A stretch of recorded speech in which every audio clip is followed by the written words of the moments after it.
It did great. We sold it, made a lot of money, so I love Jacksonville. I love it. True. Great place, great people. We broke a record today. This is a record, and it's one hell of a beautiful place, isn't it? Isn't this nice? I just met a very rich guy, the owner of this big monster. Where the hell is he with his family? So amazing. They've treated me so good. Lenny Curry's been great. Everybody's been great. And I just want to thank everybody for being here. This is happening all over. It's happening all over. No matter where I go, it's a message, and it's a movement. It's a movement. This is more than just like Donald Trump shows up, he speaks, he leaves. We're going to do something that's going to be so unbelievable. The whole world is talking about it. The whole world is talking about it. And we have to fight the media, constantly fighting the media. It's a constant battle. Because, you know, they don't want it to happen. They don't want to see it happening. No matter what it is. Last night at Trump National Doral, I love that place. I love it. But we had an incredible group of people. Same thing, such enthusiasm. They want to make America great again. It's simple. It's a very good and a very simple message. The American dream is back. We're going to bring it back. Bigger, better, stronger than ever before. And we're going to make America great again. Now, I have to tell you, I love the Blue Angels. I hear they're around someplace. I love the Blue Angels. I love the Blue Angels. I do. So, a lot of things have happened over the last few days, and I have been the brunt of more bad press. For what? You know why? So let me tell you why. You know I love polls. I love polls. I'm in love with polls. When I did The Apprentice, I had the #1. I mean, I was in love with ratings. And even now, I'm in love. And it's good for us because when I go on these television shows, so last week, Chris Wallace, I did his show. He had his highest ratings in 6.5 years. That's great. That's on Fox. And then Meet the Press had their highest ratings. They had almost 4 million people. And Stephanopoulos had his highest ratings. And Face the Nation. And you know what it does? It gives us all power. And the reason we're getting those ratings is because people want to hear the message. It's an amazing message. And you know what it is? It's basically saying we're going to go out, we're going to work, we're going to get rid of all of these horrible restrictions. We are going to get the country, we're going to make it dynamic. You've seen my tax plan. The tax plan cuts taxes. We are right now the highest taxed nation in the world. And by the way, education, we're 28th in education. We have by far the most per student, per capita. We spend more money per student than any other country in the world. In the world, we're number 28 for education. Think of it. Just think of it.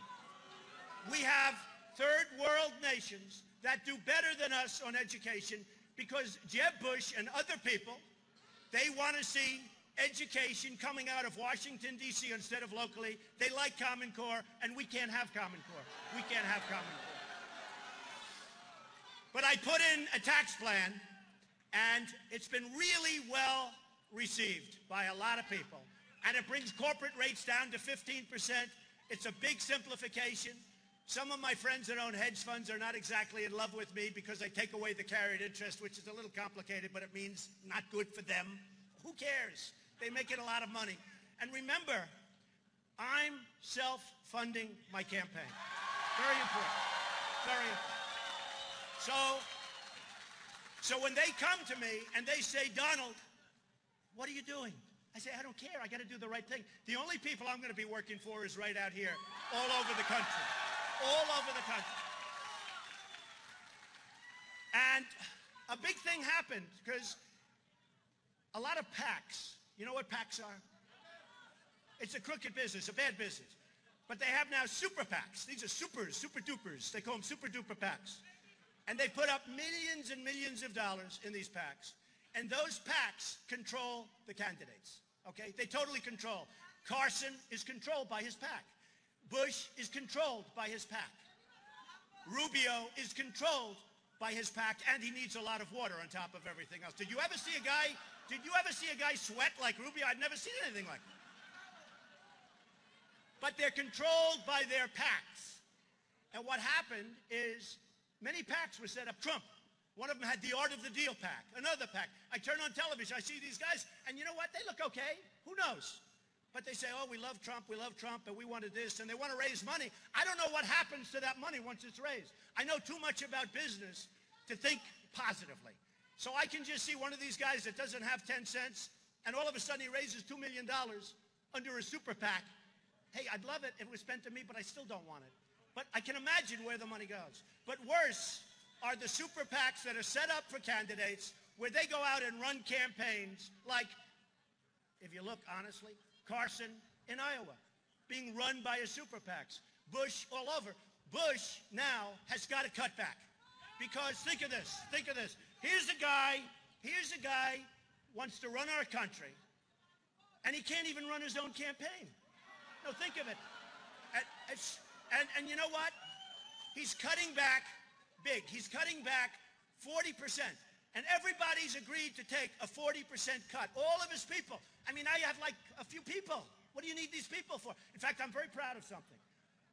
I'm putting up, and I'll be putting up a lot of money. Don't worry, it's not cheap to do this. But so far, I put up less money than anybody else, and I'm number one. And other guys have spent, oh, think of it. Think of it. So I put up less money than anybody else, and I'm number one. Other people have spent 25, 30. I think they reported the other day, I put up $2 million, I think. That's a good deal, right? $2 million, you're number one. I could trade that to one of these other candidates that have spent many times that money, and they're at zero. Zero. You have a couple of them, zero with an arrow pointing less, which means less than zero, and I don't even know what that means.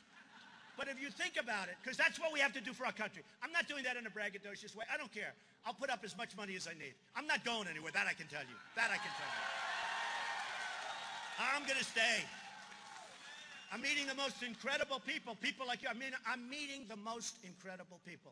So what happens is I put up, and there was a big story. Hillary's like in for $32 million. Bush is in for a fortune.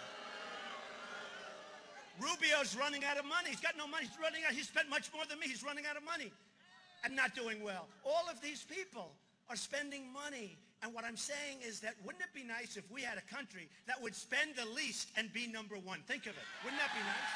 Wouldn't that be nice? You know,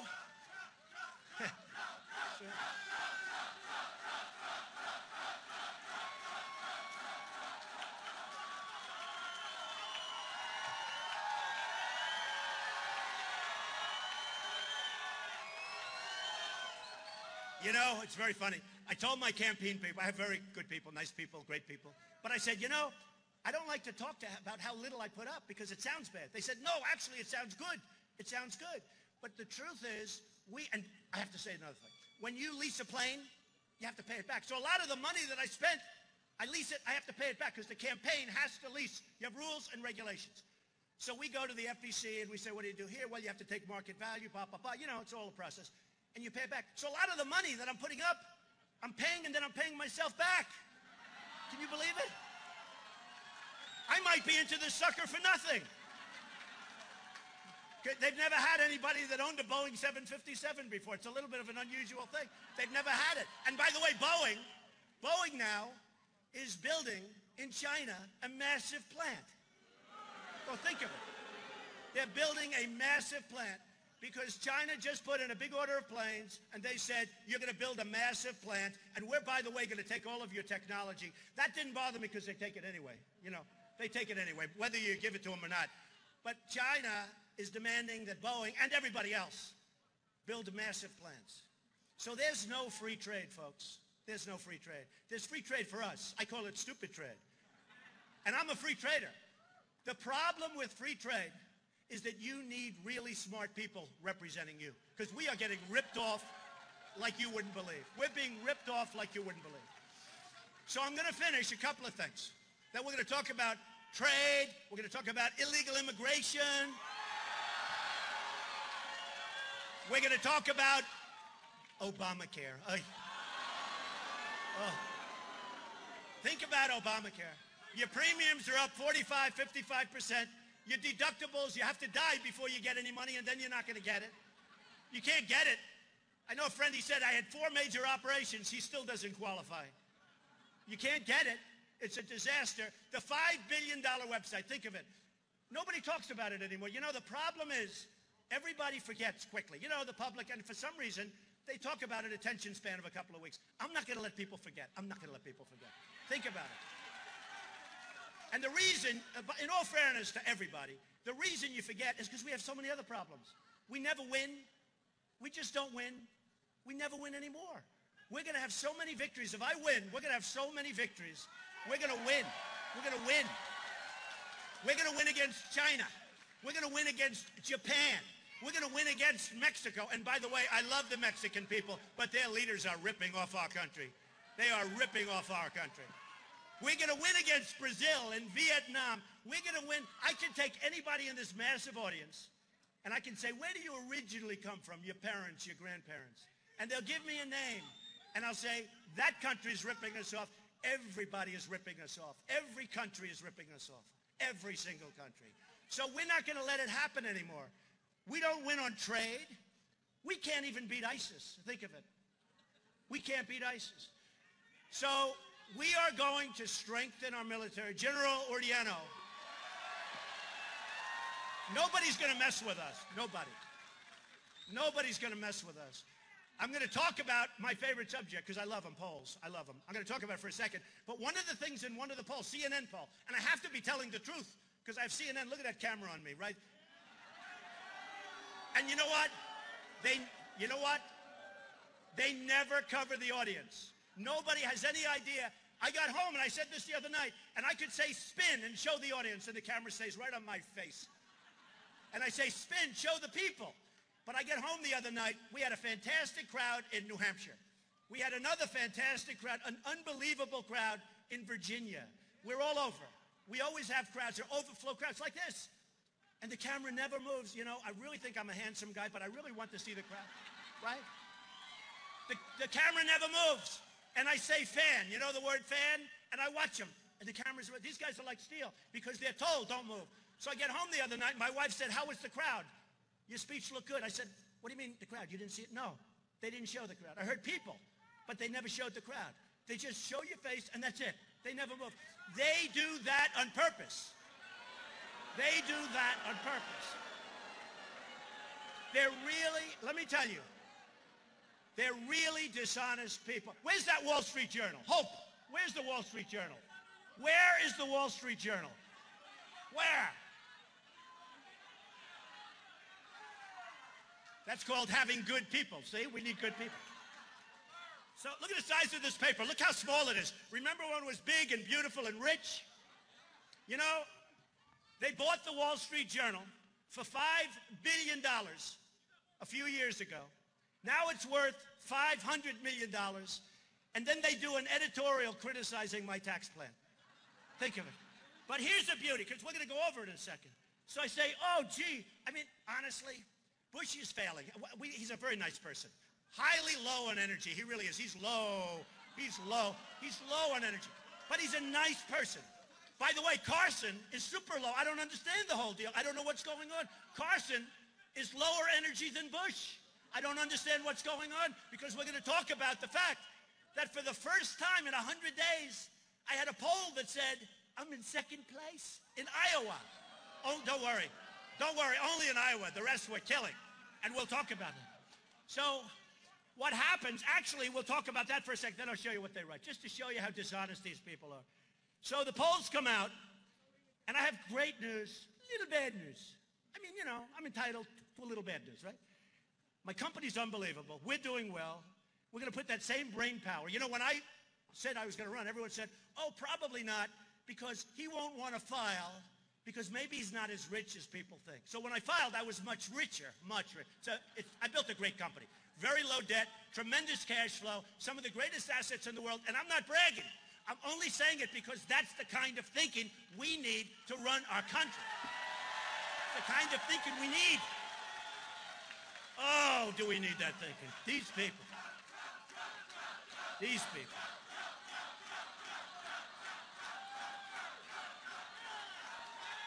So, I get the news. On Friday, great poll, ABC Washington Post just comes out. Big, big poll, ABC. Well, you can't do better. ABC, Washington Post. right? I'm killing everybody. I'm at 32. Way up from the previous. In New Hampshire, I get this incredible poll. I think I'm 20 points above number 2. Great. Nobody wants to say that. In New Jersey, I'm killing everybody, including the governor. I'm at 28 or 29. The governor, who's a nice guy, he's a friend of mine, Christie, he's at 5. In Nevada, I'm number 1 by so much, it's embarrassing. I won't tell you how much because it's embarrassing. But here's the thing. In Nevada, just came out, I'm number 1 with Hispanics because they know I'm going to put people to work. I'm going to bring jobs back. The Hispanics last night at Doral. You know Doral, it's in Miami. It's a great place, one of the great places. I took it. It was a sick puppy. And a man came up to me. I mean, everybody always made money with Doral. The Wall Street guys did. Buy it and sell it 3 years later and make $100 million. Buy it, sell it. Buy it, sell it. Then the market crashed. It's like musical chairs. Then I bought it for a really good price, right? And I was making a speech. I fixed it, made it great. And a man came up to me yesterday. He said, you know, Mr. Trump, I've been coming to this place for 25 years. If you can do the same job for the United States of America as you did making this place incredible, because it's the best resort in the country now. He said, wow, would that be something? I said, that's what I'm going to do. That's what I'm going to do. I'm going to do that. So, number 1 in New Jersey. Number 1 in Florida.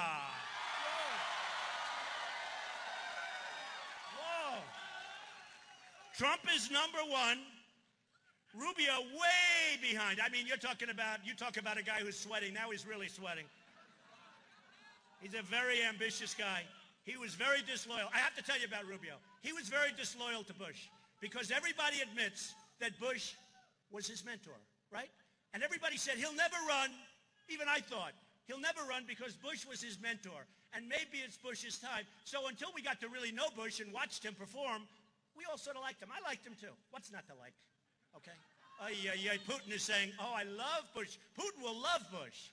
And he'll love Hillary. Will he push Hillary around? Will he push Hillary around? Oh, Hillary. So anyway, so they all said that Rubio will never run. He's a very ambitious guy. So he decides to run. So those two guys are fighting like crazy. And I'm laughing watching them fight. So I'm number 1 in Florida. Number 1 in South Carolina by a lot. Number 1 in North Carolina. Number 1 in Ohio against, think of it, against another very good guy named Kasich. He's a good guy. He's the governor of Ohio. I'm number 1. Everybody said, oh, if you use the governor of Ohio, you'll win Ohio. But I'm number 1 by a lot. It's not even close, right? You know that. So I'm number 1 in Ohio. Listen to this. Number 1 in Massachusetts. But listen to the number. Now remember, we started out with 17 people. Too many. It's ridiculous. I mean, why don't like 10 of these people just get out? They have no chance. So ridiculous. They think it's good for their brand. I think it's terrible for their brand, okay? I mean, a guy like Pataki, who's a lousy governor, he's got 0, and he keeps running. And then he tells people, I'm not a nice person. And by the way, I am a nice person. But we don't need nice. We need competent now. We need really competent. What a dope he is. Okay. They should get out, go back to their family, retire, enjoy your life. So listen to this one. Number 1 in Massachusetts, but listen. 48%. 48%. I think I'm 34 points above number 2, Massachusetts. Great state, big state. Now, Tom Brady does love me. I know that. But he's my golfing partner. You always want Tom Brady as your golfing partner. But he said, I always want Trump as my partner. That was a good set. That could have an impact on Massachusetts. I don't know. But you know what? Number 1 in Massachusetts. So here's what happens. So Bush has no money. He's cutting. He's meeting today with mommy and daddy. And they're working on their campaign. Okay, they're working. And in all fairness, he wants to stay in. But I have some numbers. He's cutting everybody 40% across the board. And everybody's agreeing to it. So me as a businessman, we have a lot of business people here. Me as a businessman said, well, if he's cutting everybody 40% and every single person has agreed to it, why didn't he make that deal in the first place, right? Does that make sense? In other words, he's going to cut 40%, you make the deal in the first place. You don't wait till you're failing. So he's failing. Then he's got a finance director. Listen to this one. A finance director for a political campaign where he's losing badly and embarrassing his family. He's got a finance director who got paid already $1.3 million. Can you believe it? I mean, I have good people. My people are better than them. I pay them peanuts. Corey, you're getting paid peanuts. I don't pay like that. I can't. I can't mentally, you know? So I have all these polls. Now, that's the good news. Let me give you the bad news. So, and I don't actually believe it, because I was in Iowa the other night, and I had a crowd that was unbelievable. And I left Iowa. It was like a love fest, like this. It's a love fest, because they love the message. It's not, and I don't even know, maybe they like me. I think people do like me, you know. I like people. But they like the message, right? So I'm in Iowa. We have an unbelievable, I come home. Let me give you the bad news. I'm number 2 in Iowa. I said, I don't believe it. One's Bloomberg. They hate me. The other one is a super liberal newspaper, the Des Moines Register, which is third rate, totally third rate, not respected in Iowa. It's a third-rate, crummy newspaper. So I got these 2 polls. Bloomberg hates me. Don't forget, Michael did want to run for president. Remember that. But he's totally against the Second Amendment, so it's no good. Can't run. I'm for the Second Amendment, folks. Remember that. Remember. But Michael, who I like, but he's always wanted to run, but you can't. And then he started doing the thing with the colas. You know, you can only have a thing this big, and this, and so you see these people coming out with seven containers of cola. Started getting a little bit mixed up. That's called mixing government into our lives a little bit too much, right? So I get a Bloomberg poll, and it wasn't even bad. I'm in second place. Hey, I know 14 other candidates would love to be in second place. But I said I don't believe the poll.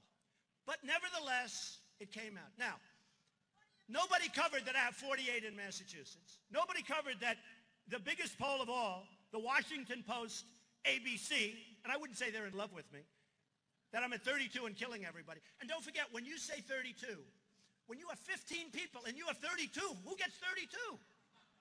I'll tell you, you know what? As a poker player, as any kind of a card player, I'll take that hand right now and never, ever lose. Ever. You know, when I started out, before I announced I was running, my wife said, you know, I have a wonderful wife, Melania, and I have a wonderful daughter, Ivanka. Wonderful. But my wife said, you know, darling, if you run, you're going to win, don't you? I said, what are you talking about? She said, people love you. And they want your toughness, and they want your they want you to help. The country's going to hell. They want you to help. And I said, well, I don't know. I don't like to think about it. So before I ran, nobody thought I was going to run. And a poll came out where I was at 3. Think of it. I was like all these guys. But that's because nobody thought I was going to run. But then I announced I was running. Then I filed this incredible financial statement, which I'm proud of. I might have filed it even if I didn't run. I was actually going to file my financials even if I wasn't going to run, because it takes guts to run. Let me tell you, it takes guts. Not easy. You understand. Look at that guy. He looks like he's rich, but you understand what I mean. It takes guts. I've got a lot of really wealthy friends, and they're saying, man, how do you do that? That takes guts. I could never. It's very interesting, but it takes guts. So every week, a new poll would come out. So I went from 3 to 6, and every time I went up, they say, well, that's his plateau. He's got those people, but that's his plateau. You know, the talking heads, most of whom are incompetent, and really, I mean, these people are, and they're angry. They're so angry at me because I proved them so wrong. They're so angry at Trump. They hate me. But the talking heads would say, well, so I'm at 6. Well, I could see how I got to 6, but you know that's a plateau. Then I go up to 12 the next week. Well, you know, that's a plateau. Then I go to 18. Then I go to 20. Then I actually had one last week that was 41. I said, I'll take that plateau. I don't want to do any more polls. But every week I was at a plateau. So what happens, and it's incredible, we go out, we do the polls, but last 2 days ago, a day ago, I get these 2 polls. Remember, I don't believe them. I don't believe them. In Iowa, one place, and I love Iowa. And look, I don't have to say it. I'm Presbyterian. Can you believe it? Nobody believes I'm Presbyterian. I'm Presbyterian. I'm Presbyterian. Boy, that's down the middle of the road, folks, in all fairness. I mean, Seventh-day Adventist, I don't know about. I just don't know about. But, so I'm Presbyterian. I get these polls, and I'm losing by a little bit. So, headlines all over the place. For 2 days, headlines. Trump losing in polls. I just want in fact, I have like this great memory, but there's so many that I'm winning, I wanted to write them down because I want all of them. And many more that I didn't write. I'm winning on everything. Every national, But for some reason, I had a bad week in Iowa, which I don't believe. The headlines today all over Fox and CNN and everything. Trump losing in polls to Carson. Carson. I don't think Carson's going to negotiate really well with China, folks, in all fairness. Okay? I don't think so. And I like him. I don't think so. Because it's not about like. You know, people come up to me, do you think you're a nice enough person to be president? I said, you know what? I'm a nice person, but it's not about niceness. It's about super competence because, man, we are getting killed. We are getting killed. So, all over. Now, had I won Iowa, it wouldn't even be mentioned. Believe me. It wouldn't even be mentioned. There would be no story whatsoever. Nobody wrote that I was 48 in Massachusetts. Nobody wrote anything or very little about South Carolina, New Hampshire, all of these other places that I named. Practically nothing. And I knew it because they are so bad. They are so disgusting. I know it. Not all of them, but 70%. No, they're so dishonest, the media. So what happens is I get up this morning and I say, whoa, that's incredible. So you have Bush with a failing campaign. He's got no money. He's got no votes. He's way down in the polls. You got Rubio doing poorly and he sweats like a dog. You got Carson. I don't know what the hell's going on there. I don't get it. I don't get it. And then I read in the Wall Street Journal, again, look how little these pages. You know, if you did it this way, if you read it this way, it's a tabloid. It's true. So I see in the Wall Street Journal right up front someplace, where the hell is it? Yeah, right here. Right, look at this. So incredible. Right up in the front. Can you believe it? Look at this. How Trump and Bush aren't doing well. So we have unlimited money. We're winning every state. In one state, and by the way, I have other polls in Iowa where I'm leading, but I have a couple of polls, quick ones, came out, and they're talking about Bush and Trump. This is the worst stuff. So I said to my people, so anybody want a Wall Street? Very dishonest. But they don't like Trump. But what I'm trying to say, and I think we're saying it, is the press is very dishonest. They're so dishonest. I had another case the other day, and I talk about it. I was on Meet the Press, Chuck Todd. Can you believe I saved his job? I was going after him so badly. You know what I was saying, because he treated me very unfairly. And in all fairness, he's been very nice. So I'm leading in every category. This is 2 weeks ago. And he said, would you ever quit the race? And I said to myself, what kind of a question is that? You know, when you're leading, why is he asking? But I thought I'd give him an honest answer. I said, you know, Chuck, if I started going down in the polls big, and if I didn't have crowds like this, 20,000 people, the owner, who's a great guy, and his family just told me it's a record, it's over 20,000 people. So if I didn't have crowds like this, if I didn't have any gravitas, if I wasn't doing well, if you wouldn't be calling me to do interviews, which is like every 2 minutes they call me, then I would certainly consider leaving the race. And I thought it was a very good answer. The next day, Trump considering leaving race. I didn't say that. And then I watched these guys who are professional politicians, because don't forget, I've only been a politician for 3 months, thank God. Okay. So I watched these guys who are obviously in the race for no more than a week, maybe a few days. I watched a couple of them. I mean, I watched Rand Paul. He used to be a nice guy. Then he tried to hit me because he thought, you know, he'd get a couple of more points because he went down like a rock. But I watched him this morning. No, I'm staying in the race. I watched other guys. Some of these guys have zero. Will you leave the race? Absolutely not. I'm in it till the end. You know they're going to be gone in a couple of days. And I said to myself, isn't it sad when to be a politician, you basically have to be dishonest? Think of it. It's pretty sad. So we are doing well. We're at actually, I think, our highest point, or just about our highest point. The Reuters poll shows we're I think just about our highest point from the beginning of the campaign, 32. And we have some that are higher than that. But I have to tell you something. I am having, because people ask me the question, and actually most people say he's having fun. And I am. I'm having fun. Just look, I'm having fun.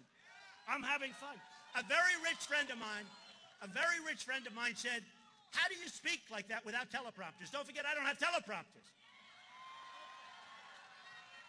Obama doesn't speak without teleprompters. And he speaks, and he reads, and he reads. Hillary Clinton.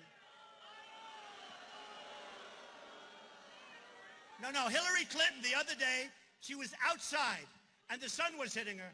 She had the biggest teleprompters I've ever seen, and they were painted black on the back. I've never seen that. Usually, at least it's clear glass. I mean, you see them, but you see through it, right?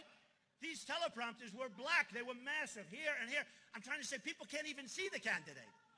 And I said we should pass a law, and I'm only kidding. Somebody said he was serious. That if you're running for president, you shouldn't be allowed to use teleprompters, okay? You shouldn't be allowed. Because look what we just got. We just got a teleprompter president. But a friend of mine came up to me, just, do you use teleprompter? I said, no. Do you use prepared speech? I said, no. He said, how do you speak before all these people with sometimes 7 or 8 live cameras on? Look at these guys. Look at the cameras there. They're going crazy. And they don't know when to turn off. Because if I hit CNN or if I hit Fox, you know, all of a sudden, we're going to commercial break because they know when I'm getting ready, right? We're going to commercial break. They have to do it quickly. But he said, how do you do that? And I said, honestly, it's easy. Because there's love. There really is. There's love in these audiences. And it's true. It's true. It's true.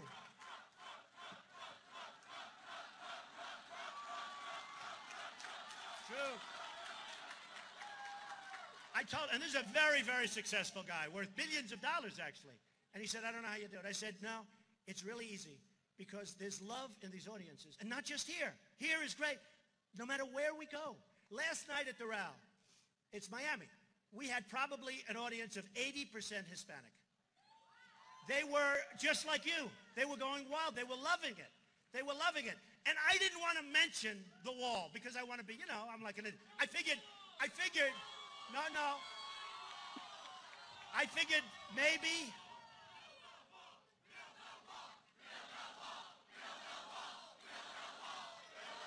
That's what happened last night. So, being a great diplomat, I decided that, you know, Miami, mostly Hispanic. I have thousands of employees who are Hispanic. Over the years, I've hired thousands, and they're great. But, you have to be intelligent. So I'm in Miami. I could see it's a largely Hispanic crowd. So I'm getting toward the end of the speech. Everyone's having a great time, and it's hard to have a great time when everything's negative, right? I mean, we don't have one positive thing to say except hope. That's the only thing. We have great hope. We have great potential. But we lose with everybody. And yet we all have a great time because that's what they're looking for. But I'm toward the end of the speech, and somebody, Hispanic, shouts out, Mr. Trump, what about the wall?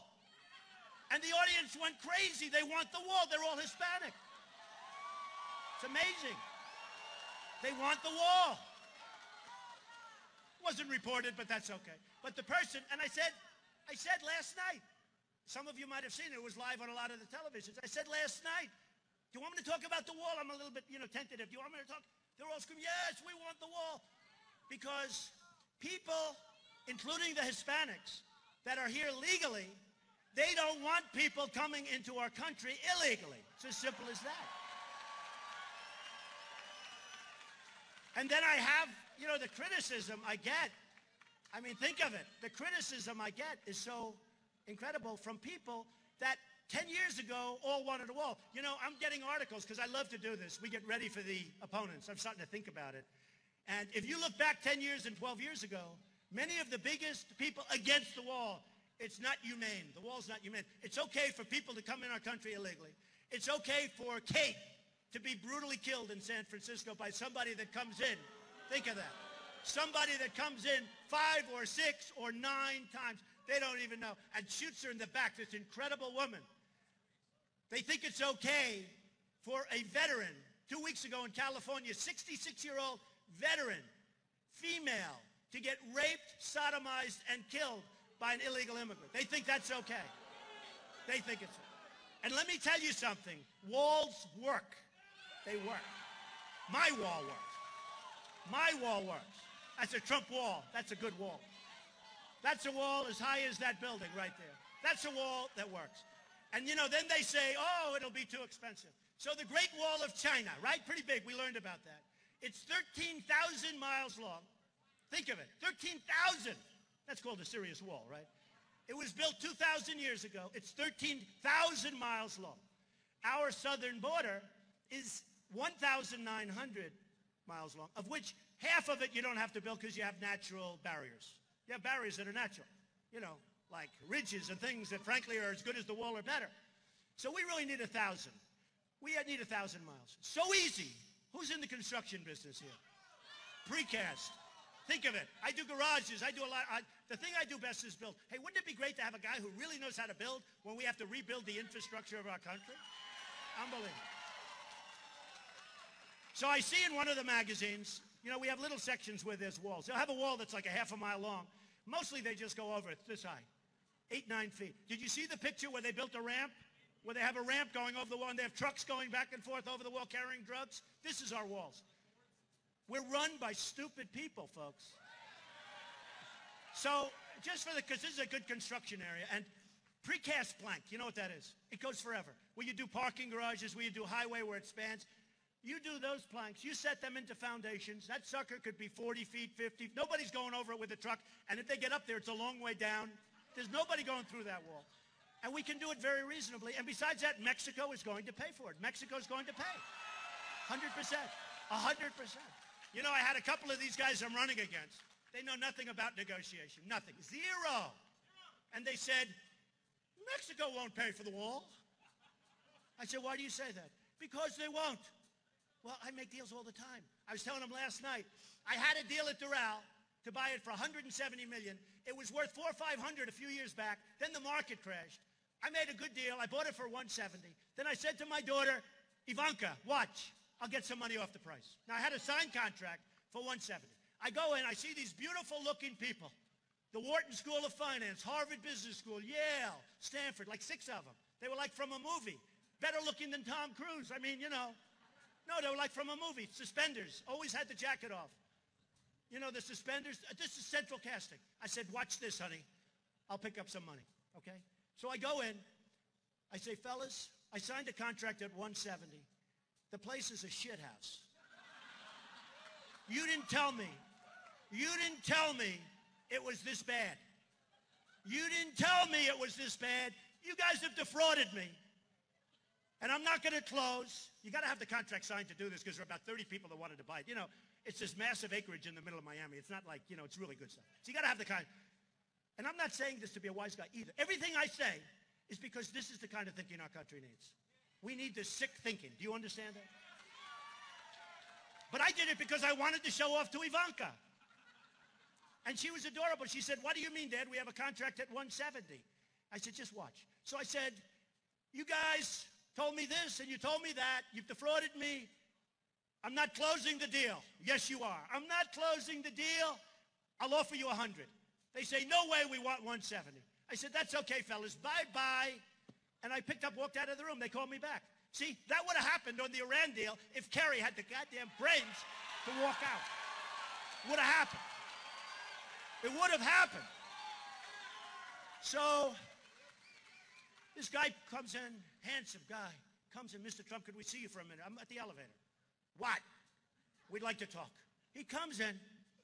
He said, in front of the group, 6 guys, would you take 150? Would you pay 100? Now remember, the price was 170.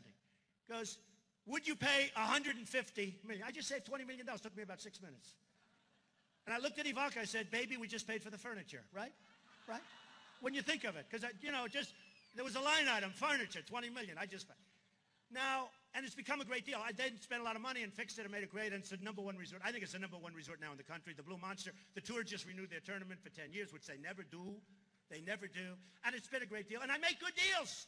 And by the way, even when they're bad, I make them good. Because sometimes I'll make a deal, and it turns out to be bad because the market crashes. That's not my fault.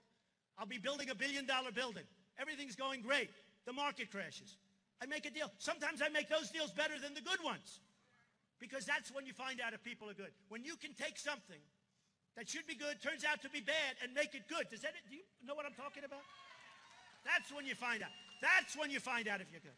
But I tell the Doral deal because we should be doing that with our country.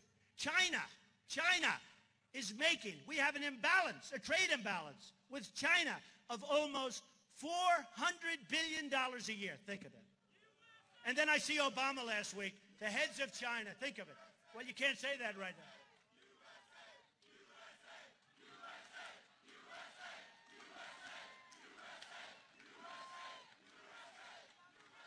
So we have a trade imbalance. And by the way, USA, when was the last time you saw, remember when we were all young growing up and we had a country where we actually made everything?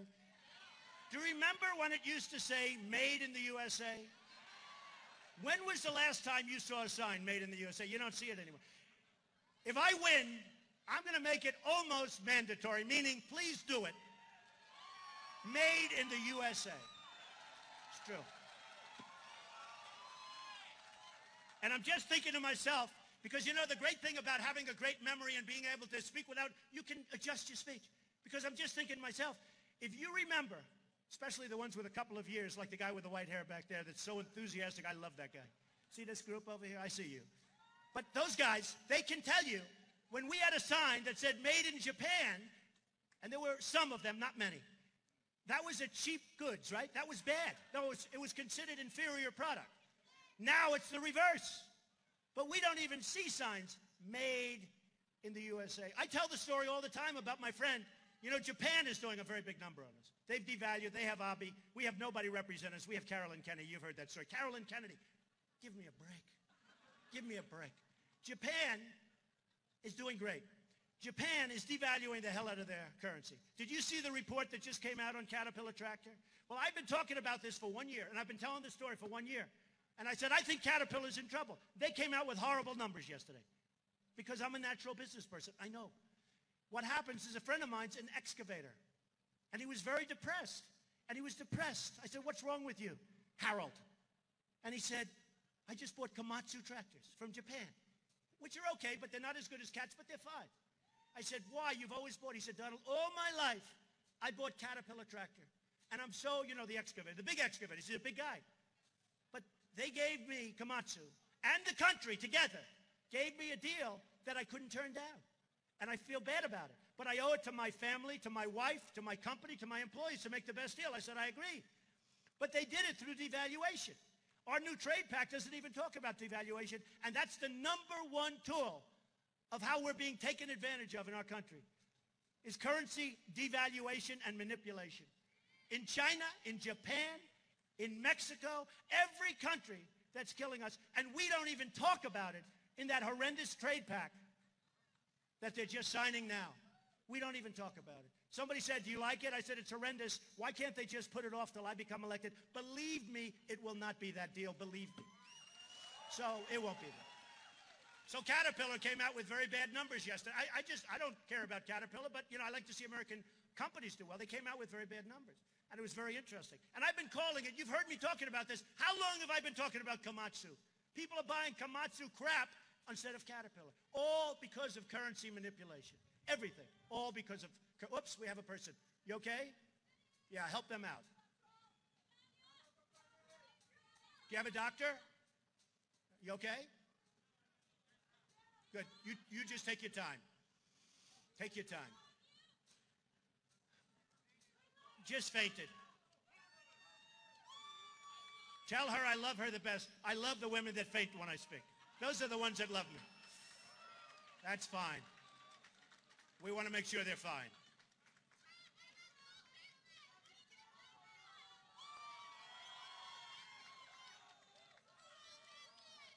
You okay? God, that's good. Beautiful. Give him a hand.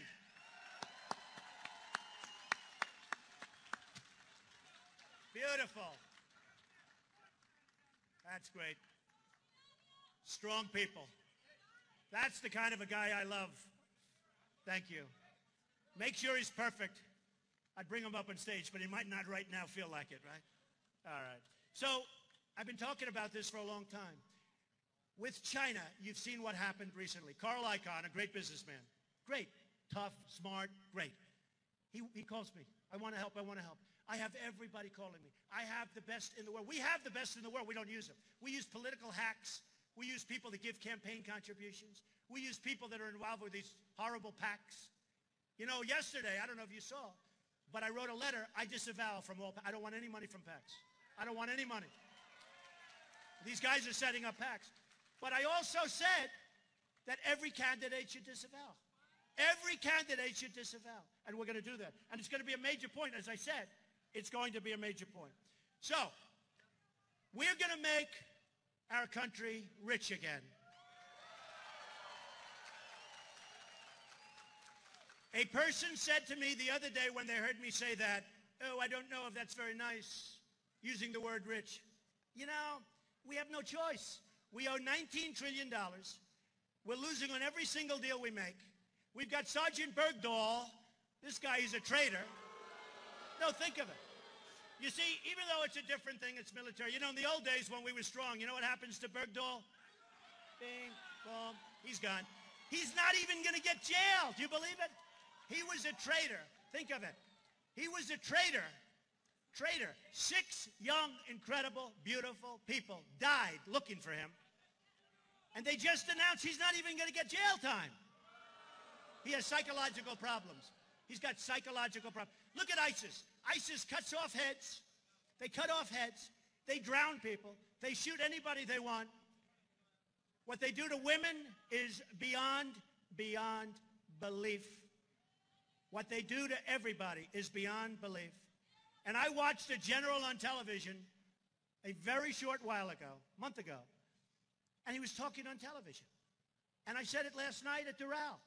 I said, why is my general talking on television? I don't want generals that talk. I want generals that know how to fight. It's true. I don't need talkers. We've got enough talkers in this country. Everybody's talk. Politicians are all talk, no action, nothing gets done. Nothing. And this general was asked by one of the commentators, what do you think of ISIS? When can we beat them? Can we do it quickly? No. It's going to be long. Oh, no. They have 60,000 people, by the way, 60,000. That we let happen because of the way we handled Iraq. You know, they came out of Iraq. And we let it happen. So they have, he goes, no, very tough. And I'm saying to myself, can you imagine General George Patton saying ISIS is going to be tough? Can you imagine General Douglas MacArthur saying, oh, gee, ISIS is going to be tough? We send military weapons. We send Humvees. I always tell the story. 2,300 Humvees to our so-called allies. One bullet gets shot in the air and our allies run. And the enemy ends up with, listen to this, 2,300. You know how many that is? I thought it was a mistake. I thought they meant 3 or 5. 2,000. How do you get them over there? One bullet. And these are the armor-plated ones. These are the ones that are really good. These are the ones that if our soldiers had them, you wouldn't have the wounded warriors to the extent you have. They'd have their arms. They'd have their legs. And you know who has them right now? ISIS and our enemies has it. They don't do equipment. They shoot a bullet in the air, and the people we give this stuff to, they just go in and take it, and they run. We don't know what we're doing, folks, and it's got to change. And the reason I always bring up Bergdahl, because he's garbage. He's garbage. He's garbage. And you know what? And frankly, you know, it's never politically correct even to say it. If I had my choice, I'd fly him right back into the middle of that zone. I'd drop him right on top of those. True. But with Bergdahl, he's emblematic of the way we negotiate. So we get a traitor, Bergdahl, who should be executed. We get a traitor, Bergdahl. And the other side gets 5 of the greatest killers that they've been after for 8 years. So we give them, who are right now back on the battlefield, killing everybody that's in front of them. And believe me, they want to kill you too, believe me. So this is the way we negotiate. The Iran deal, think of it, just think of it. Think of the Iran deal. 24 days to inspect. Now, why can't we say we want to inspect and you go in and you inspect? 24 days. And before the 24 days start, there's a whole legal process. So the 24 days could be much more than that. I guarantee you, I'd have that place so nice, so clean, so wonderful. I'd paint the floor battleship gray, right? Battleship gray. I love the concrete floor painted. Nobody's going to know what I'm doing. 24 days. Then they have another section where they can do their own inspections. They call it self-inspect. Do you believe this? Iran. Then you have, as Obama calls him, the supreme leader said, nobody, I'm not calling anybody a supreme leader. You know who my supreme leader is? My supreme leader is up there. It's true. I'm not calling anybody the supreme leader. Obama, the supreme leader said. So we're in the middle of a negotiation, And the other side is dancing in the streets, calling the Americans stupid, saying we want to kill Israel and we want to kill America. And within 25 years, Israel won't exist and the United States won't exist. And Kerry keeps negotiating. Then he decides to go into a bicycle race, breaks his leg. Now, you ever see anything like this? He breaks his leg. Why is the guy in a bicycle race in the middle of the most important negotiation? Why didn't he walk? Why didn't he do the same thing I did with Doral? Walk and double up the sanction. They'd be calling you by the end of the week begging to make a deal. They were dying. Why didn't we do that? So with all of these problems with the deal, which is going to lead to total nuclear proliferation, but with all, as you know, we used to have 3 hostages, now we have 4. So they didn't want to put that in because they didn't want to complicate the deal. Do you believe both Obama and Kerry? We don't want to complicate the deal. We're giving them $150 billion, which is insane to give them money. We shouldn't give them anything. We should say, first day, by the way, the $150 billion, it's ours. Never going to be discussed. Don't ever bring it up. And we'll win. We'll win. So we've got 4 hostages. But at the time when we started this negotiation, that took forever. Did you ever see, we've got a lot of good business people here. Did you ever see a deal that took so long? You know, we're not sending a rocket to the moon. Did you ever see, this deal never stopped. It's still going on. But we're giving them this money. So we get 3 hostages, now we have 4. And I just heard now Iran wants to start a new negotiation for the hostages. So they want to do it. And here's what they want. And I watched this guy who's far too sharp for our people. I watched their chief negotiator. By the way, the Persians are great negotiators, okay? Somebody will say, that's not politically correct. We'll give them Hillary. You know, how about Hillary negotiating? How about that? Who would you rather have negotiating, Hillary or Trump?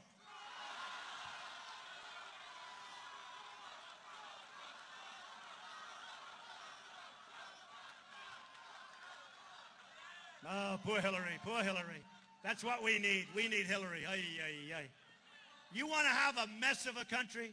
You want to have nothing but problems? You want to have a country that's going to go to hell? You have Hillary elected president. You're going to have a country that's going to hell. I'll tell you right now. So think of this. So Iran, Persians, great negotiators. The deal is done. They get everything they wanted. 100%. We folded on every point. We're giving them $150 billion. Now they have so much money, they're going to go and help with Syria. They're going to help Russia with Syria. They got money. Wait till you see. They don't need nuclear weapons. They can buy them. What the hell do they have to come? They'll buy them. So now you take all of this, and they call last week. We'd like to start talking now about the hostages. Do you believe this? They want 19 people for our 3. The 4th is off the table because we're not giving you all 4 back. We want 19 people. And then he goes, and we want many other things. We want many other things. And that's why when I come around and speak, I have the biggest crowds by far, and that includes the communist Bernie Sanders.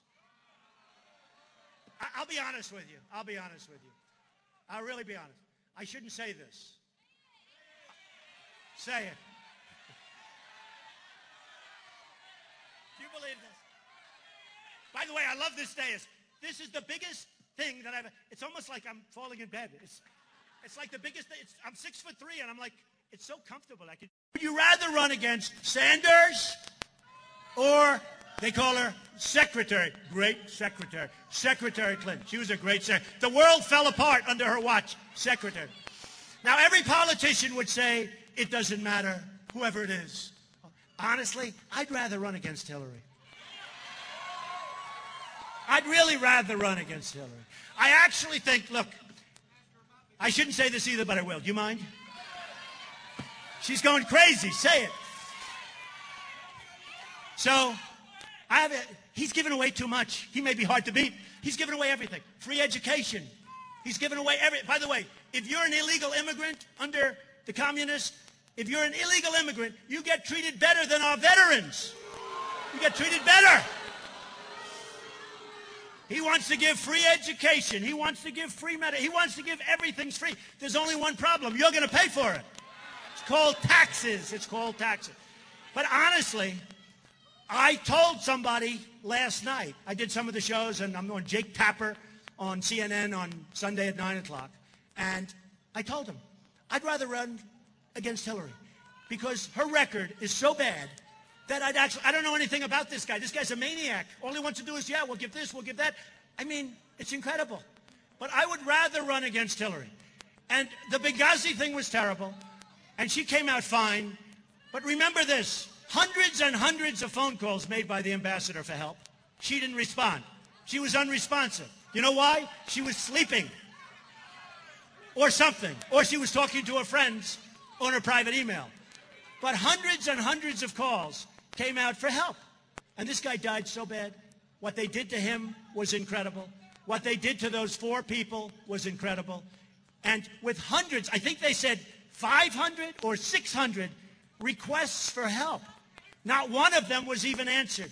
But I said to this group yesterday, I would rather run against Hillary. I really would. I love it. Because based on that record, I don't know how you lose. I don't know how you lose. So we are going to make our military so strong that nobody's going to mess with us. We're going to take care of our vets, but really take care. We're going to stop illegal immigration. And we are going to build the wall, and it will be built, and it will be paid for by Mexico, believe me.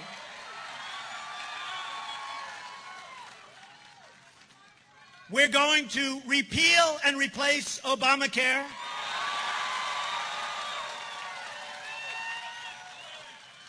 With, by the way, something much better for you and for the country.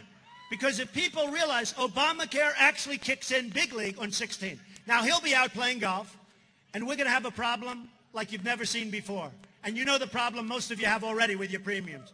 So we are going to repeal it. We're going to replace it. I promise you our website will not cost $5 billion, and it will work. It will work.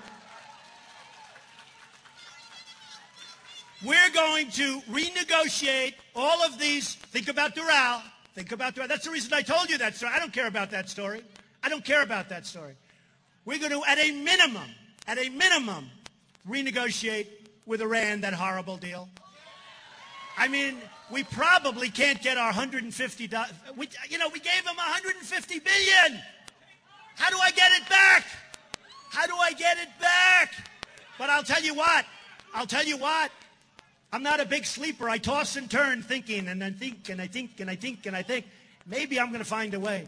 But it's gone. $150 billion is gone. They are going to be such a power. Our leaders, we don't have leaders, folks. We don't have leaders. We don't have leaders. I am going to renegotiate that deal. And when I use the word renegotiate, I use that word as a minimum, And I'm going to bring that deal back. You know, I've done that a lot. I take over somebody's deal. A friend of mine makes a bad deal. Loses his shirt. Wonderful. There's one in particular. Wonderful guy. He made a horrible deal. Good asset, everything. Horrible deal. The banks were killing him. Everybody was killing him. Everybody. He calls me. He goes, I need help. I said, what's the problem? I call up his bank. I say, can you help him? I know the bankers. Can you help him? Donald, we don't want to do that. I said, he's a nice guy. He's over his head. He's dying. Help him. They said, we won't do it. I said, well, if you're not going to, I'm going to buy his company for nothing, and we're going to have a war. Well, I don't think that's very nice. I said, I don't really care. So they said they wouldn't do it. So I bought this guy's company for peanuts. I then immediately chaptered it. Oh, did I do a number on these banks? Oh, I made a great deal. And I helped my friend because I sold it back to him for much more than I paid for it, but still he was happy. Okay? But I do that. And I do that, and I'll take that Iran deal. As bad as it is, there's always something, even when you have incompetence like Obama and Kerry, there's always something in a contract that you can hang your hat on. That's what I do. There's always something. There's always something. And I will find it, and I will, believe me, I'll bring it back. I'll bring that sucker back. It would be a lot easier if they didn't make the deal. I kept saying, don't make it, don't make it. Just like I've been saying, don't make the trade pact. Don't make the trade pact. Let me do it. It's a year. Can you believe we're talking about a year? Can you believe it? You know, when I started really thinking about this, I thought about it seriously 4 years ago. Romney, oh, did he let us down? What happened to him? He choked. You know, he's very angry at me because I said he's a choke artist. I don't care. I don't want his endorsement. I don't want his endorsement. Endorsements don't mean a thing. And now he goes, well, Donald Trump is not a nice person. Who cares? The guy let us down. And I used to call them. I endorsed him. They asked me to help him. He let us down. He choked. No different than a guy standing over a 3-footer on the 18th hole, and he needs it to win a tournament, and he can't take the club back. His brain gets deadlocked. Jack Nicklaus, great. He'd always take it back, put the putt, boom, in the hole, in the hole. You have, not many, but, I mean, not many have that ability. Most people are choke artists. Well, he let us down. That's not going to happen again. McCain, in all fairness to McCain, he had a pretty hard deal going. You know, the economy was doing an El Crash show, right? So that way, we can't really blame McCain. But Obama should have been beaten the last time. So I backed McCain, and he lost. I backed Romney, and he lost. And I said, this time I'm doing it myself. We're not losing. We're not losing.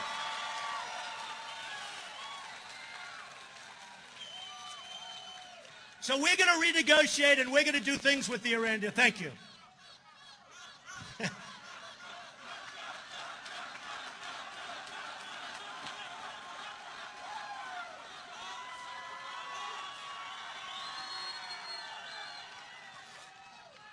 So we're going to do something with that Iran deal. We're going to make the best of it, folks. I'm not going to promise you the world, but I'm going to make it damn good. I'm going to make it better than anybody else could. And finally, we are going to renegotiate our trade deals. We are going to bring jobs back from China. We're going to bring jobs back from Japan. We're going to bring jobs back from Mexico. I tell the story about Ford. I respect the Mexican leaders. They're much smarter than Obama and his people. We have nobody that knows what they're doing. Ford's building a massive $2.5 billion plant. Nabisco just announced 2 weeks ago. Nabisco. They just announced that they're moving Oreos. My Oreos. Oh, I'll never have another Oreo. They're leaving Chicago. And they're going to open a plant in Mexico. I'm not eating that stuff anymore.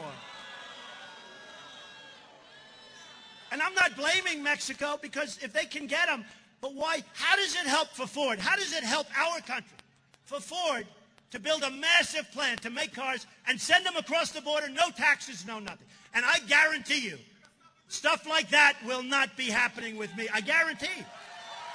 And if it does, and I tell the story all the time, if it does, I'm going to call up the head of Ford, and I'm going to say, folks, guess what? Congratulations on your plant. You are paying a 35% tax every time you send a car in. Because they're closing plants in Michigan and all other places in order to build this massive monster plant. It's not going to happen. And I guarantee you that by the end of the day, they call me back and they say, Mr. President, we're building the plant in the United States. I guarantee you. And Nabisco's not leaving, and other people. We're going to fight to keep our jobs. We're going to fight against corporate inversions where they go out to get their money because they can't get the money back into this country. $2.5 billion, that's the legal fees. But they have probably $3 trillion offshore. And everybody agrees it should come back. The Democrats, the Republicans. For 3 years, it's $2.5 to $3 trillion money we could have here. Everybody agrees, and you know what happens? They can't make a deal. They can't make a deal even when everybody agrees. Nobody disagrees. Who's going to disagree? We want the money to come back here. We want to put that money to work here, jobs and everything else, and infrastructure. So there's total gridlock in Washington because there's no leadership. But there's a case, corporate inversion. Take a look. $2.5 trillion. Everybody agrees for years, and they can't even agree to that. So we're going to make great trade deals. We're going to make them fair. We're not going to lose almost $400 billion a year with China, $70 billion a year. It's not going to happen. When Japan sends us millions of cars and we send them practically nothing by comparison, not going to happen. We have all the cards. What people don't know is that I have the strong negotiating hand. We rebuilt China. What China did to us is the single greatest theft. It's the single greatest robbery in the history of the world. It's true. They took our jobs. They took so much money. China rebuilt China with our money. And I love China. They buy my apartments. They're great. They're getting away with murder. They know it. I'll get along with them fine. They're tenants of mine in buildings. They're great. But they're too smart. We have stupid people dealing with them. So I have the smartest people in the world. I have people that are the greatest deal makers in the world. They're going to represent us. They don't want any money. They just want to show everybody how smart they are to be. And that's okay with me. That's okay with me. So I have guys like Carl Icahn. I have so many others. We're going to be announcing other names. And they're all calling me. They want to help. They're not saying, I want $200,000. That's like they buy a candy bar for that. They want to make great deals for this country. They want to see the country be great just like you want to see the country be great. These are talented people. They all want to come. They all want to help. If I put Carl Icahn, as an example, in charge of trade just with China, because the China imbalance is so huge, it's so big, that if we straighten that out, we go a long way to straightening out our problems. If I take somebody like Carl, who endorsed me the other day, I love having an endorsement. See, that's an endorsement that means something. Because when I get the really smart people endorsing me, that means something. But when I take somebody like Carl Icahn, Carl, do me a favor, watch over trade with China. They're not going to be taken advantage of anymore. So here's the story. We're going to make our country great again. And remember this, the American dream will be back, bigger and stronger, I promise, than ever before. Ever. Thank you. Thank you very much. Thank you.